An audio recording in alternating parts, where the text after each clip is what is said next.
about early 20s. Sort of feeling like a sort of Matilda or something like that. Very traditional English now. I'm sort of seeing the numbers 18, 19 in London. Our next door neighbour is called Janet, and we actually used her house to film these hypnotic sessions. Janet mentioned to her friend that they were going to be doing this, and Wendy said that she would love to participate in it. We were really pleased to have a subject that we didn't know very well, because it just makes it an interesting situation. We can say yes or no, and we know this person really well with all of the other subjects. But with Wendy, we don't know her very well at all. So we're just going to start off with a few deep breaths. Okay, so take a nice deep breath.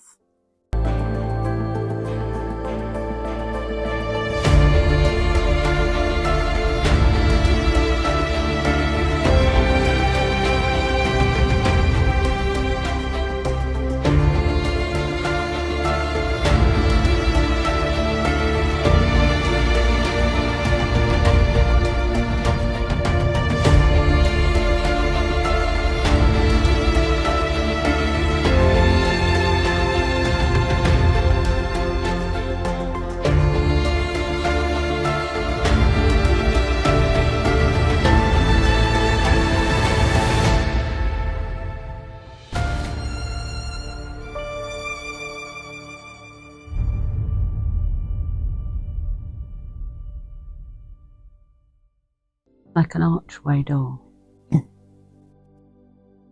It's sort of rustically brown. And it says 1920 at the top of it. Okay.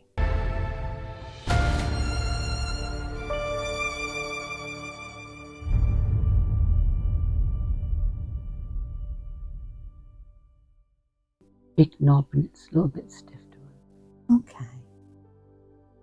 As you put your hand on it, it just suddenly becomes much easier to twist. And as you open it up, you can walk through easily. When you're through, close it behind you, but know that that door is always there, right behind you, and you can turn and go through it back to the pathway at any time. Are you through now? Yeah. Have you shut it behind you? Yeah. So take just a little time now. A little time to look down at your feet and tell me, are you wearing anything on them? I've got shoes, little heels, and a little bar across them. They're brown.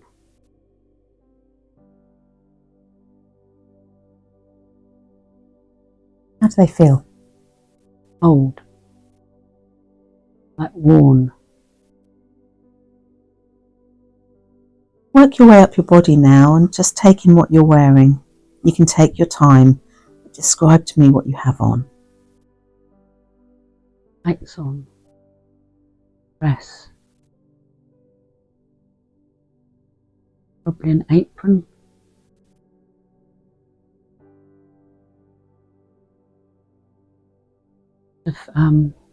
Waisted dress that's quite full. Haven't got a coat on.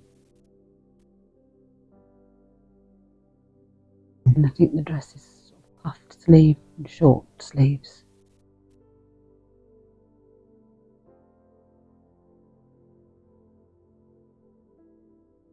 Long curly hair.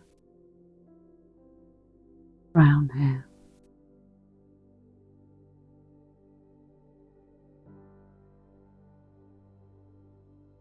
Thick curls.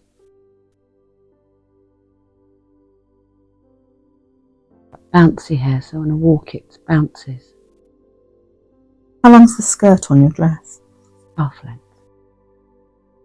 Like your dress? It's nice. Feels comfortable. What colour is it? Print. A print? What's the print? Flowers on it. What colours are they? Blues and purples. And the background is like a creamy background.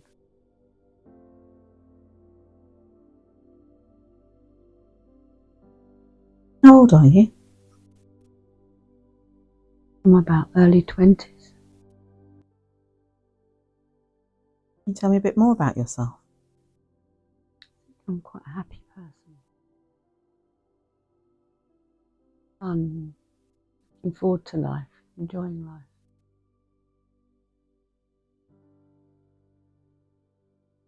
Eager and wanting to do things. I want to go further than just being by the door. It's okay, go further. Tell me what you're doing. I don't really know, it's just a nice day and it's just nice, and I don't really know where I am. Okay. You can allow your subconscious to just know where you are and what you're doing, and you can accept whatever comes to you. No need to question. Just see what comes to you. Be going to work or something. Is that why you have an apron on? Maybe I sort of feel as if I'm happy, so I want to sort of skip there. I'm not feeling it's a drudge or it's awful to go wherever I'm going. I want to just be happy. And I think it's all sort of nice and bright and sunny where I am. Where are you? Well, it's almost like where the garden was where you first took me, as if I'm sort of in a garden or somewhere really nice. What's the name of the place you live in?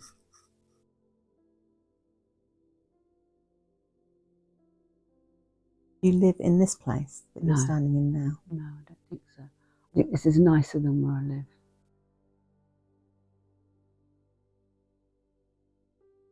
Are you alone? I think so, yes. But as if I'm laughing, I'm just really happy. I'm going to ask you some questions now, and I want you to just accept whatever comes to your head. No need to question. Your subconscious knows. Just see what comes to you. What's your name? Sort of feeling like a sort of Matilda or something like that. What's your family name, Matilda? How old are you? Early 20s, I'd say that. What's the name of the place you're in? What country are you in? In England. But it's a bit more countryside. It's not a city or a town or anything like that. It's much more country. What part of the country are you in? I think it's more south than anywhere else. You know what else is going on in the world? Feeling happy and wanting life to happen. Wanting to have new experiences. So allow those images to fade now.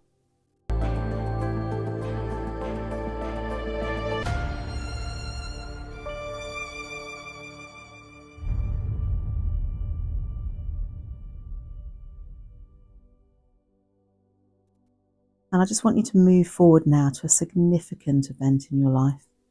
And as the images start to reform, tell me where you find yourself now.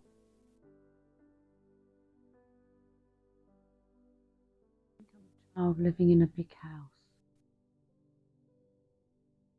A child? I say child, I mean about 11. What's your name? Is it your house? Yeah. Yeah, I lived there. Big sash windows. Has it got a Looks out name? over the countryside. Has it got a name, this house?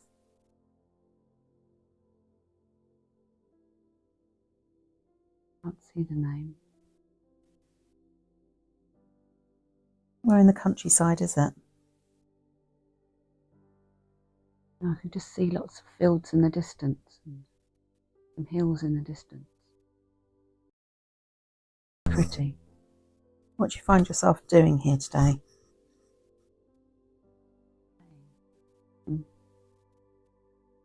Blocks, like building blocks. What are you wearing? Wearing a dress, a smock dress. Are you on your own? I think so, but there's other people in the house. There might be other children younger than me. What year is it? I think it's about 1910, 1908. You're a happy child? Very happy. What's your name? I feel it's a nice name. Where are your parents? I don't think they're in the house. I feel as if there's like somebody else that would be looking after me. Can you think of the name of the person who's looking after you? I think she's like a nanny, and I'll probably just call her nanny. Do you go to school? No. No, I'm in this house a lot. How do you learn things? I think probably the nanny teaches me. Do you know where this house is? In the countryside. There aren't many other houses around. You can't see any houses from this big window. What does your father do?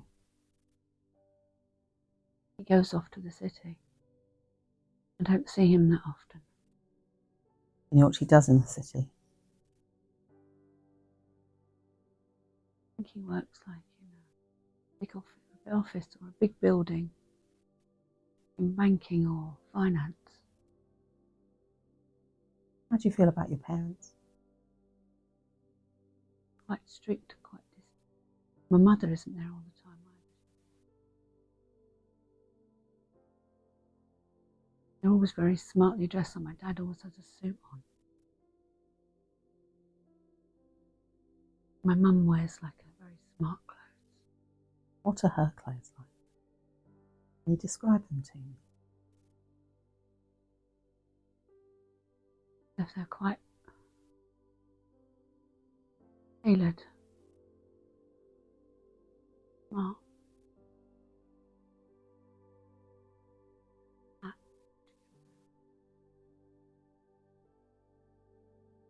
What do the hats look like?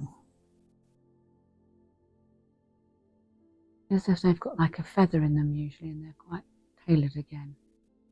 So everything's always matching, everything always looks smart, but quite dark colours. Greys and browns. What are her dresses like? Can you describe them to me? Very formal looking. She's got a kind face.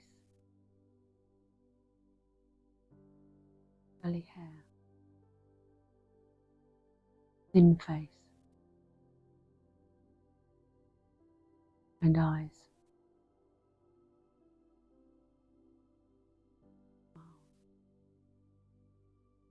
How does she like to wear her hair? Curly. It's sort of shoulder length. Does she wear it down? Yes. Wendy's details were very good. She specifically about the clothes. So she described clothing quite appropriately for that era. She was discussing about mum being very smart all the time, that she was tailored, that she wore darker colours. Certainly the hats with feathers in were very appropriate for that era. 20s into the 30s, feathers in hats was quite a big thing. So she was very spot on about her details, which I, of course, enjoyed. What does your dad look like? Very tall. And he wears a hat when he goes off to work.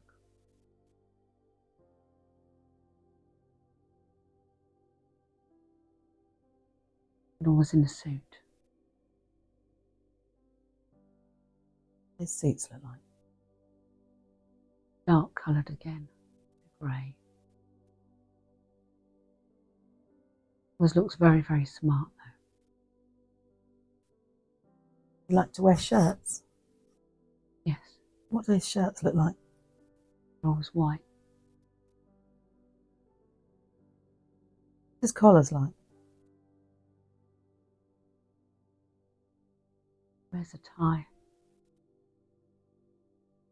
The collars just go with the tie.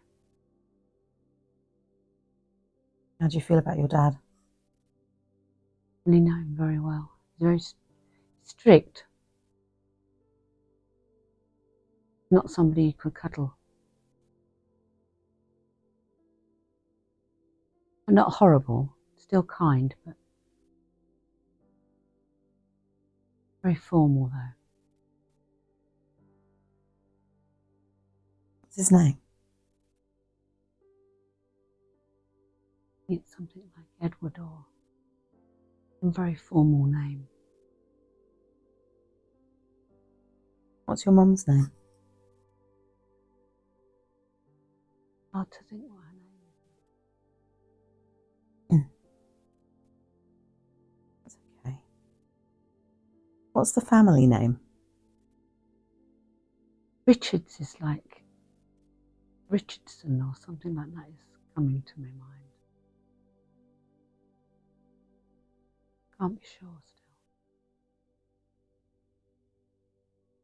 Very traditional English name. Wendy's first life, whilst not extraordinary, as in she wasn't Cleopatra, which a lot of us assume we're going to go back to a famous life. It wasn't famous and it wasn't poor, but it was an ordinary life, as in she was just living in a good home. She had a good upbringing. She obviously had a bit of money around her, but there wasn't anything famous or, you know, big battles or big sort of time periods, big dates. And I think that's quite normal, really. Most of us have normal existences to go back to. So we can't always have these big epiphanies, which I find quite fascinating. I'd like you to let those images fade now.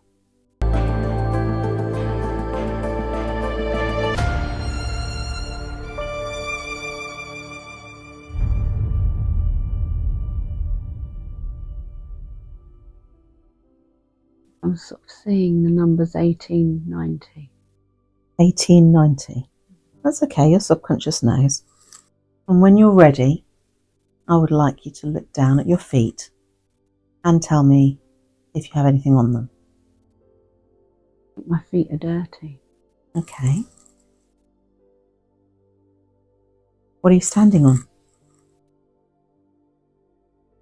Pavement like a cobbled pavement. Noisy everywhere. What noises can you hear? Voices and lots of people. Do you know these people? No.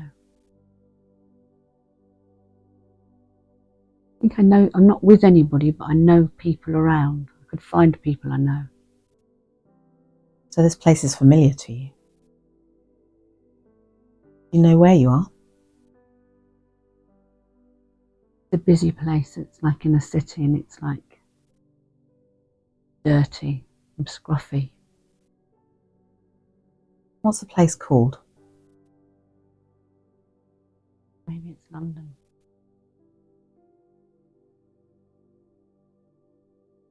Can you take a little time now to just work your way up your body and just tell me what you're wearing? Take your time, no rush.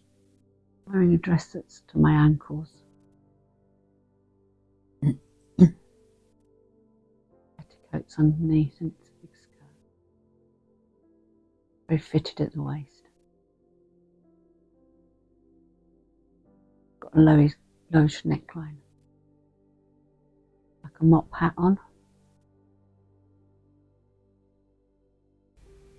Dirty hands.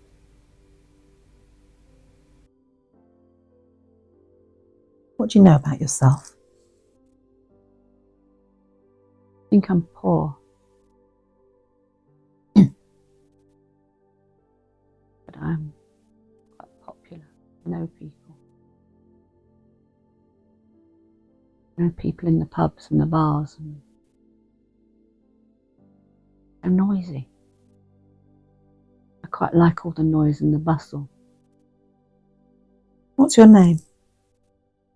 Feeling as if it's Florence. Florence, do you have a surname, a family name? Something beginning with K, maybe.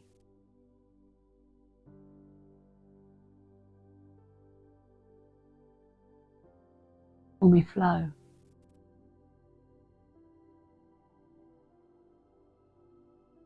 Got lots of friends. Were you born in this area? I know it like the back of my hand. I know all the streets. I know everywhere.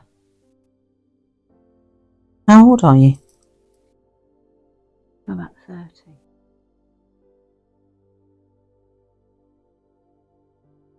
What do you do, Flo? I look after the children. I think my husband's the one that goes out and gets the money. We haven't got much money. Enough for the food for the children, and I try to get food as well. What does your husband do? I don't really know. I don't think it's always honest. Name's Alfred. How old's Alfred? Name's me. How many children do you have? 2. 2. What are their names? Boy's called Alfred as well. Little girl.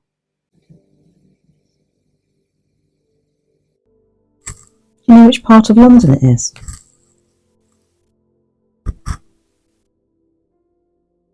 I feel as if it's right in the sort of centre of London. A bit the East End. It's because it's rough there.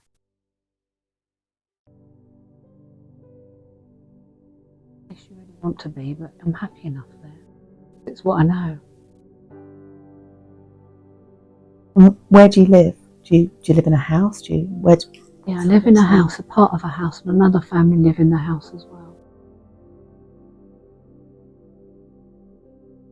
What's the address? Is it near to where you're standing now? Probably about half a mile away.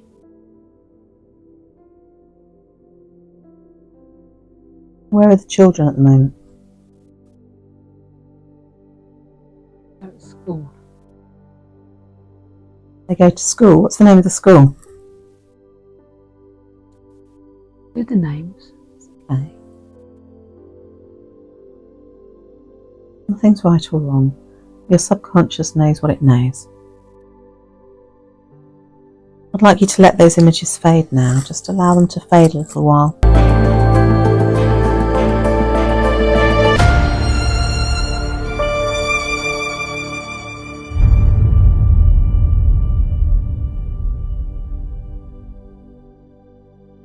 Are you still there because you feel safe and comfortable there?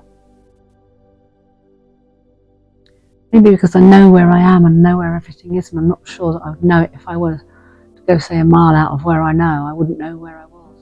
Okay. But it does feel safe there, even though it's not necessarily pleasant. So if I move you forward in time, is it because you're not sure where you're going to end up that you don't go there? So do you want to experience a little bit more of your life as Flo? Do you want to know what happens to Flo? Okay.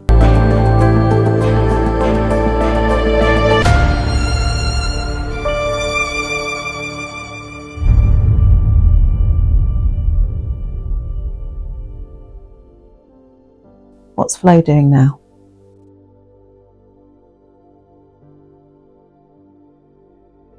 Well, she's very much a mother, and maybe Maybe even a grandmother. Now, Very family orientated. how old is Flo now?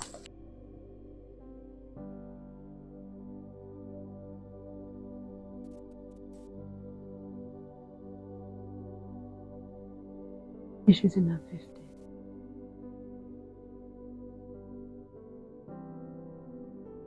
Just works really hard. What does she work at? What does she do? Well, as if she's just always, maybe some sort of like housekeeping or looking after somebody else's home, but she looks after her own home. She just works hard. And is she still in the same place? No, she's in a different house now. Is the house in the same area? A bit further out. Whereabouts? Or in the suburbs. Nice house. But not a posh house, just nice to her because it's not better than where she was before. I don't think Alfred's around anymore. See her children and her grandchildren. And her just loving all the children in the family. What year is it?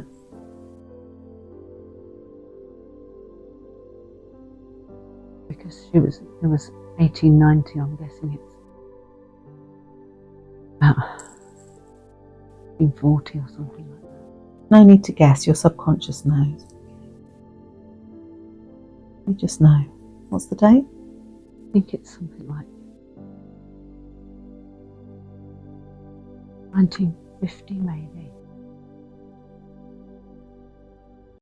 Which war? I think he died very early on, and I think she's had to bring up the children her own, so it was the First World War. Since the First World War. And she's gone all through the Second World War with them.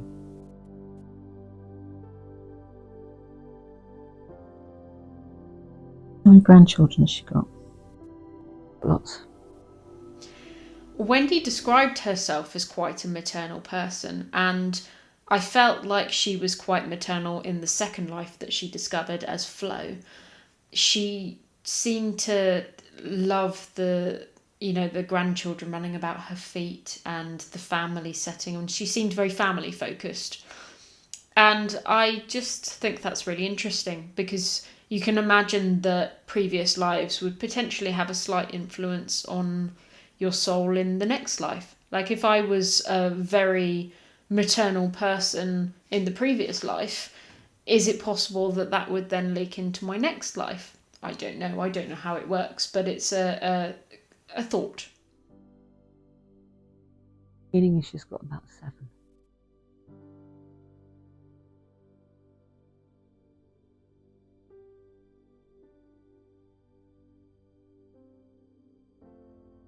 I'm going to ask you some questions now.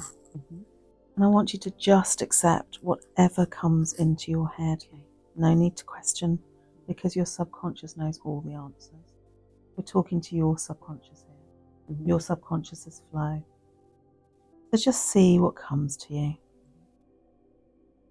Once again, what's your name? Florence. Do you know your surname?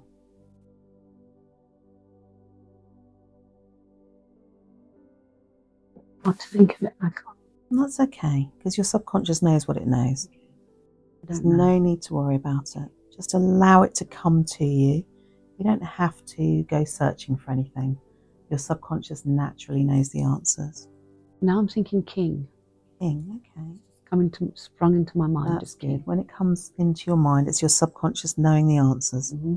So how old are you, Flo? I'm in my 50s. What year is it, Flo? 1952. What's the name of the place that you're in?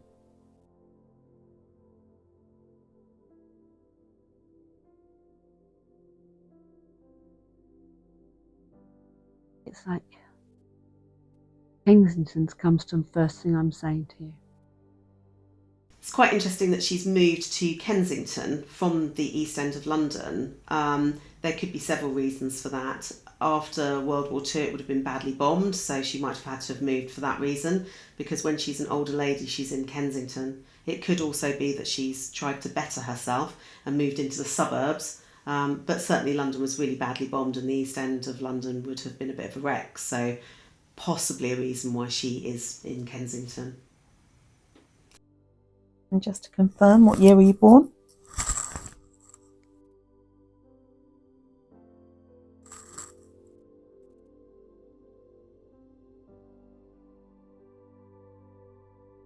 Eating. Okay.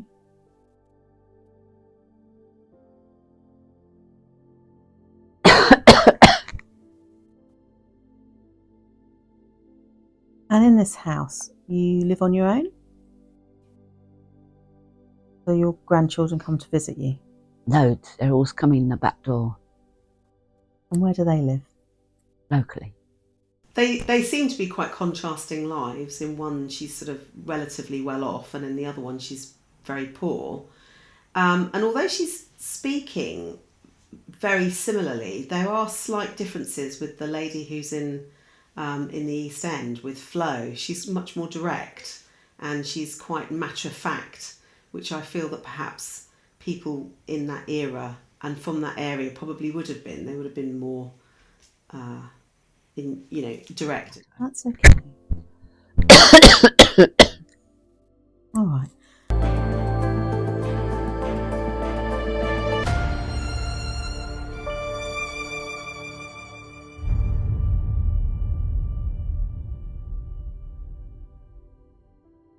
Tell me what you find yourself thinking about. Thinking I'm proud of myself because I worked so hard. I wish I didn't have to work so hard. I had a lot of fun in my life, but wish it could have been easier. It was hard. Did you like Flo? Yeah, she's a nice woman. She's a loving, caring woman. But she could have had more fun in her life by having another husband. She didn't allow herself to have another husband because she worked too hard. Alfred's a very popular name of that period. World War One. It's quite a popular name, so that would tie in very much with that era. Although Nigel and I worked out the dates, and although most of them match up, Alfred dying in World War One's a bit odd because she's sort of speaking about 1890, and it sounds like she's young. Then she's 30 and she's got children, and then she's an elderly lady in the 50s. But when she's 30, if we're working out the timings, she might possibly not have got that right with Alfred being alive, because if he died in World War One, when she's 30, it would have been around the 20s. But saying that, we are talking about someone who's trying to access really old memories that are really hidden deep in the subconscious, and we're not always great at maths or timings. I always get years different when I think about what did I do in 2020 something. That's always wrong. So it's not an exact science. But she is absolutely having those experiences. Her detail is very good. She's clearly in trance. I don't feel that she's the sort of personality to be making a story up. So that would be something that we could maybe delve deeper into. And the family was so important, she wouldn't let anybody else in. Do you think she was happy with Alfred? Yeah, but she didn't grow old enough with him. Yeah, she loved him, but she didn't get to know him really that well because he went away too young.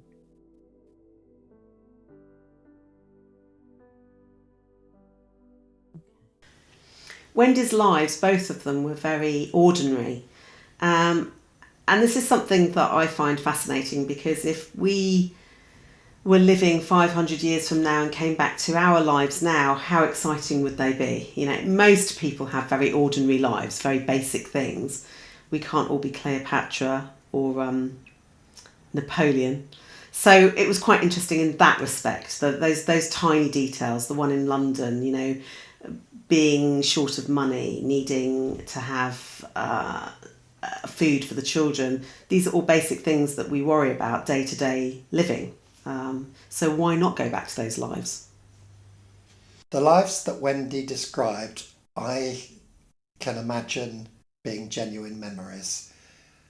In the first life, she remembered being a relatively young child, living, obviously a wealthy child. I think her name was Matilda, and she seemed to have a father who was a banker, Edward Richardson, I believe, and she didn't obviously see much of him. He was often up in London, but she didn't seem to see that much of her mother and seemed to be brought up by a nanny and taught by a nanny. She didn't go to school, but when she came out of the session, then it was very interesting that she mentioned during the session that she looked out of a big, I think, pointed window, and when she came out of the session, she said, "I can see that window now. I can imagine the room and looking through that window, and I can see it now."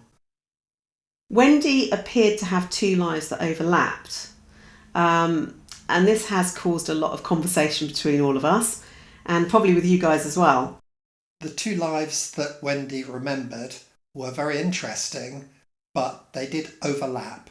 And so if they are previous lives that she's remembering, then strangely she would be alive at different places in England at the same time. I find that hard to believe.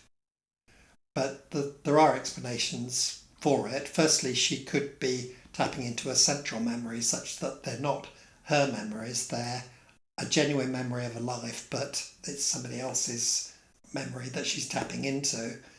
And there is some discussion that souls are able to split into, that your higher self is able to split into several parts, and that a higher soul could split into two parts that live consistently at the same time. I find that hard to believe, but I've seen it written. What is time? So there's a theory that time isn't linear, that it kind of mixes up against each other, and that we can sometimes overlap times and have parallel times. I'm never quite sure what to make of that, but it seems to me that if time isn't linear, then when you're between lives, then surely it must be possible for you to select a life, to select one life in modern times in the 1900s, and then you pass on, you die, and then in your next life, maybe you could select something in the 1800s. We always assume that every life you live is later in our history, at a time later in our history. But if time isn't linear, then maybe we can go back in time, and maybe we can live a life in a previous age. It starts us thinking about the soul and whether we can be in two time periods at the same time. Now, this is all very interesting, something that we can discuss, because some people will absolutely adamantly make this the excuse to not believe in past lives, and then other people will have a much more varied opinion of it in the point of it being linear or not. I'm not sure how I feel about it. I personally don't believe that time is linear, so I therefore feel that we can experience lives that might overlap. I'm not quite sure how, but I feel that if time isn't linear, you could have a life that's 1890 but then go back to another life that's 12th century. It's an interesting one, and I'm not really sure how I would explain how it's working, but there's definitely something going on with her and time overlapping. When people have a near-death experience, then one of the things that they report is that when they're in the spirit world, that time is different. Sometimes they have a near-death experience that lasts in our time maybe 5 minutes, but in the spirit world, then they feel that they were there for weeks talking to people. they say that they experience time differently on the other side. The other opinion is that she could be tapping into a central memory. That our consciousness taps into this central energy system, and that our souls all tap into this knowledge, and that sometimes when we're talking about another soul, we are talking about a part of ourselves. So that's another interesting debate, really, about how time can cross over. This is quite fascinating. We want to look into this one a little bit more. So does anyone recognise this story? Could this be something that is maybe a bit of a history in your family? Does anyone know of a Flow King or someone who moved from the East End of London to Kensington? Is there any family interest in this? Because we'd like to look at it a little bit further.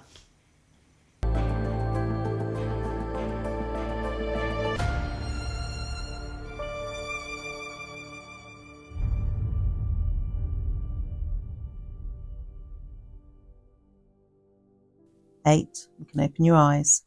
9, 10, mind and body fully refreshed and returned to normality, wide awake. Every part of you back here with me in this room. All natural feelings return to every part of you, wide awake, wide awake, wide awake. Okay? Mm-hmm. How are you feeling? Yeah, good. I just wish I could have got the names for you. That's all right. It's not for me. Your subconscious I does wanted what to your say the subconscious. names, but I just couldn't think of the names. It seems to be quite a common thing, doesn't it? People quite often don't get names. I don't know why. Maybe we're not meant to. I don't know. Yeah. Well, my theory is, I can't remember what I had for lunch last week. So why would you remember if you're going back to 1890? The reason I kind of didn't push it was because you started coughing. Yeah. And coughing can be obviously just naturally coughing, and obviously you're going to be discomfort, but also coughing can sometimes be a bit of I've had enough. Okay. Starting to put a barrier up, so that's why I brought you back. Right, okay. I don't like to prod and push too much. Okay. Mm-hmm. So did you feel comfortable? Yeah, very comfortable, yeah. I just wanted to give you more. That's all right. And I kept seeing the stairs as I was going to those doors. I didn't see it as a straight pathway. Yeah. And that's fine, but sometimes when it might have meant that you wanted to go deeper into relaxation, which I did when I took you back to the chair. It might be that you need to go deeper, but also sometimes stairs, the connotation of stairs in a sense when it just pops up can sometimes be a bit dark, and I'm going down. So I try not to let people go down steps unless it's like we're going down steps as in deeper and deeper. But when you kind of sometimes have a dark tunnel and stairs going down, I don't like that connotation. It's like, where are we going? And then people become fearful. So I didn't want to let you go down steps. And I didn't really see the trees. That's okay. Not everybody sees everything. No. It's like, not everyone. I saw that, you know, and I tell you what really I saw was coming out of that door at the very end, and that bench, it was a wooden bench. I really saw that bench that I sat on there. Yeah, I think you were ready to come out and sit down. That's probably why it was quite clear. It's fascinating though. Yeah. Loved it. The hands are very cold. Oh yeah. Fingers are cold, my feet are really cold. Our extremities do get colder. A, because you're sitting still, and B, because you're, well, it's probably like when you do meditation. Do you sort of cover yourself up when you do meditation? Yeah. Because when we do yoga, you kind of take a blanket with you, don't you? Because you just naturally drop temperature-wise. Yeah. So, yeah. I just wish I could have done the names though. That was troubling me a little bit that I couldn't get the names for you.